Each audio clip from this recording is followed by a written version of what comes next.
What is it? And why do I never talk about it? Healthy narcissism is a psychoanalytic concept that I said before in other videos. Freud said it. He didn't say it. That was wrong. There were other psychoanalysts who were Freudian psychoanalysts who came after him who developed the concept of healthy narcissism. Freud spoke of primary narcissism. Primary narcissism is a kind of narcissism that is so neutral, it is purely based on the biological instinct to survive. To the extent that you have self-interest, you are trying to not die, you're trying to eat calories so that you keep going, you're trying to find a mate in the environment so that you can procreate, you try and find warmth and comfort and shelter.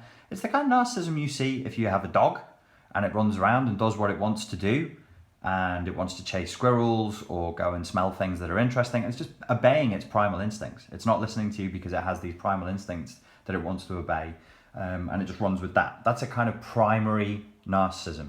Healthy narcissism is a development from that, which says, well, look, if all of us in our toddlerhood, when we were little toddlers, became mini narcissists, became mini megalomaniacs because we realized we could ask for things, demand things and get them, and we had an unboundaried sense of self in that there's no difference between me and the outside world. The outside world is me. I really am the center of the universe.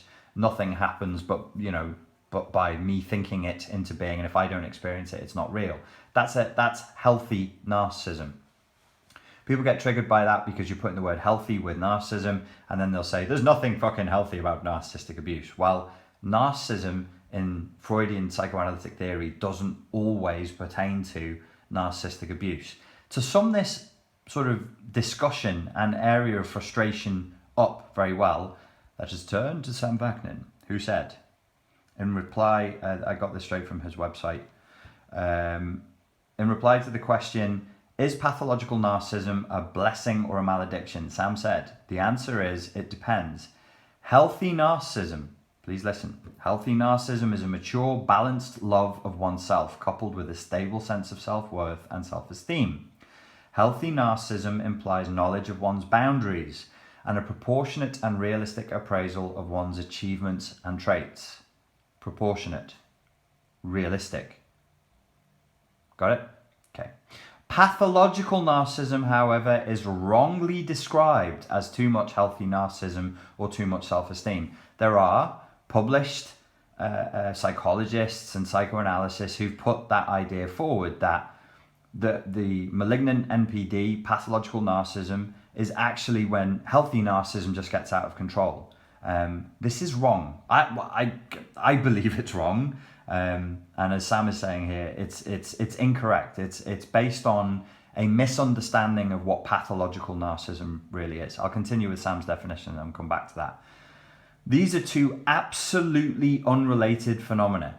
Totally agree. They're not related in any sense, which regrettably came to bear the same title. It's a linguistic fault. We're using the same word narcissism to mean two completely different things, and those different things are unrelated. They're unrelated phenomena. I'm reading from Sam again. Confusing pathological narcissism with self-esteem betrays a fundamental ignorance of both. Pathological narcissism involves an impaired, dysfunctional, immature, true self coupled with a compensatory fiction, which is the false self.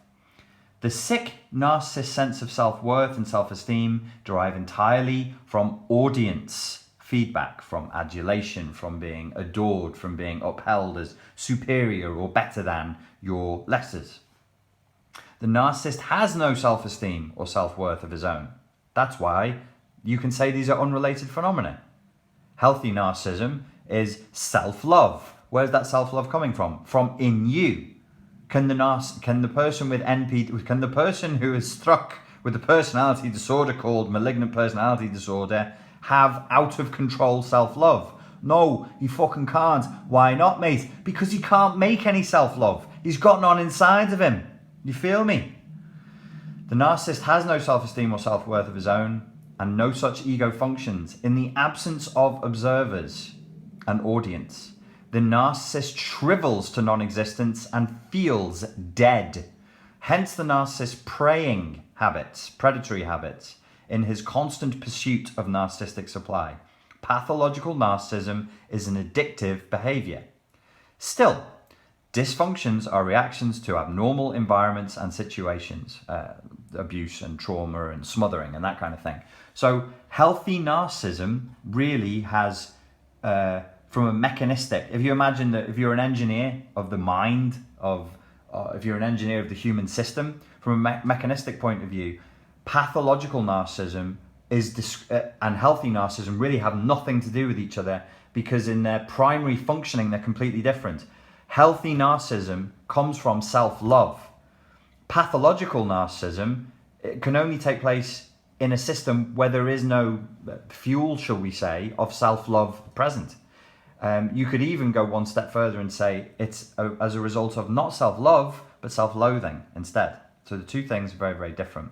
I hope that helps to clear this confusion up. It is a difficult concept to wrap your head around, but it is one that exists externally in the literature, in the psychoanalytic theory, and that's just the way it is. Like, it's not great, it's not an ideal term. This is the way these things evolved, and we just have to deal with that. But I do think it's important that we learn the proper terms, that we learn, even if we don't accept them, and we go, well, I don't want to call it that, I want to call it something else. Cool, it's absolutely your right to do that.